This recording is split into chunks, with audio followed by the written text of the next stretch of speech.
Alors, je précise, je suis conseillère départementale d'opposition, d'accord?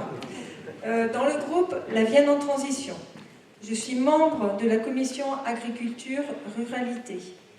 Et évidemment, je soutiens l'initiative citoyenne du projet territorial de gestion de l'eau. À chacune de mes interventions sur le protocole d'accord, puisqu'il a été approuvé en assemblée départementale, j'ai exigé un PTGE. Et nous allons continuer à pousser en ce sens afin de rendre l'idée incontournable. Il est indispensable de mettre comme point de départ les usages et le partage de la ressource et de faire respecter l'ordre de priorité. L'eau potable et les milieux naturels d'abord. Le département n'est pas producteur d'eau, mais ses missions ont un impact sur la gestion de l'eau, à travers notamment la protection de l'environnement, comme celle des espaces naturels sensibles. Des élus du département siègent dans les instances comme la Clé, Hauts-de-Vienne, l'Agence de l'eau, etc.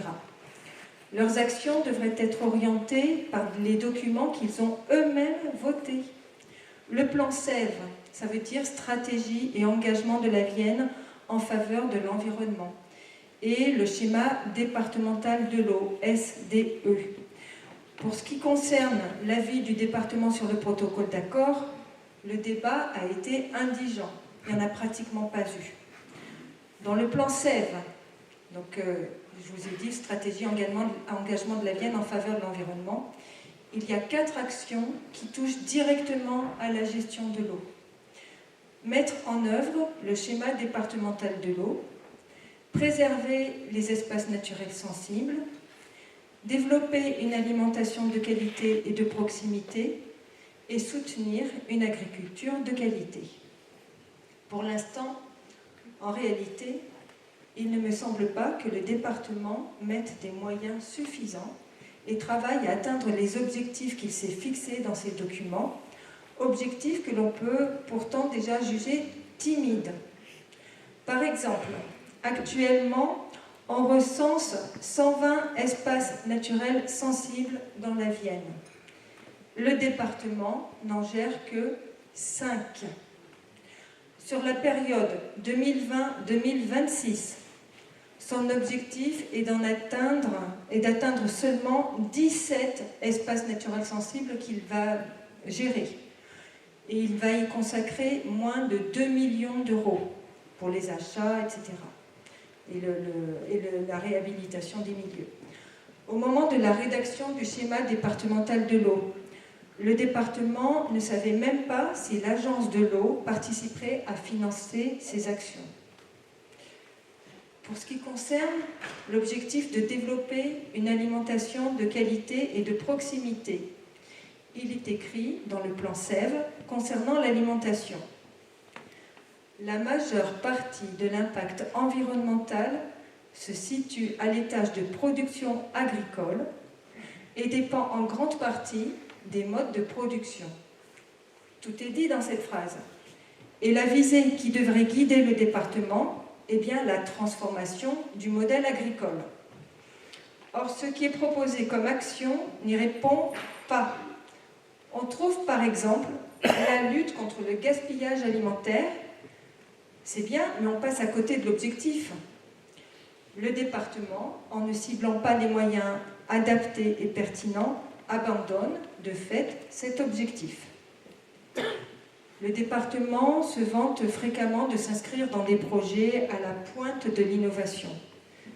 Il pourrait être moteur dans l'établissement d'une sécurité sociale de l'alimentation. Ça a de l'effet sur l'environnement, ça a de l'effet sur les milieux, ça a de l'effet sur l'alimentation. Si le département veut agir en faveur de systèmes agricoles respectueux dans l'environnement, pourvoyeurs d'emplois, préservant la ressource en eau et socialement pérennes, il devrait encourager par ses actions le développement d'une agriculture moins industrielle. Ce devrait être une exigence dans l'utilisation de l'argent public.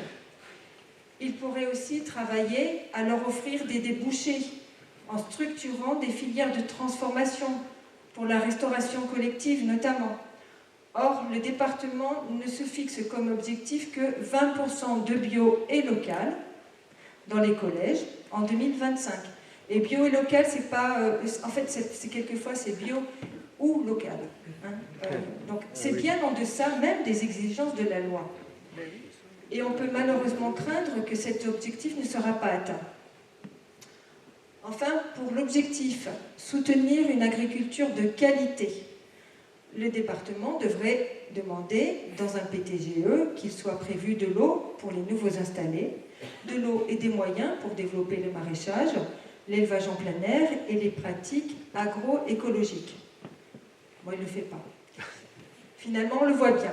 Si le département avait la volonté de respecter les objectifs du plan SEV et du schéma départemental de l'eau, il n'aurait jamais dû signer le protocole d'accord. Il aurait dû exiger un vrai PTGE, chercher du financement de l'Agence de l'eau pour la préservation des espaces naturels sensibles et pour permettre la transformation des pratiques agricoles, etc. Juste, vous avez parlé tout à l'heure de l'étude HMUC et tout ça, en disant que le préfet contestait les résultats de la FASAN et tout ça. Le préfet a un allié en la personne du président du département, puisque le 7 octobre, il a écrit une lettre au président de la CLE, François Bock, pour contester les résultats de la FASAN, déjà. Donc, un dernier mot, pour quand même mettre en évidence que dans le plan SEV, l'agriculture est systématiquement associée à des termes comme création de valeur ajoutée.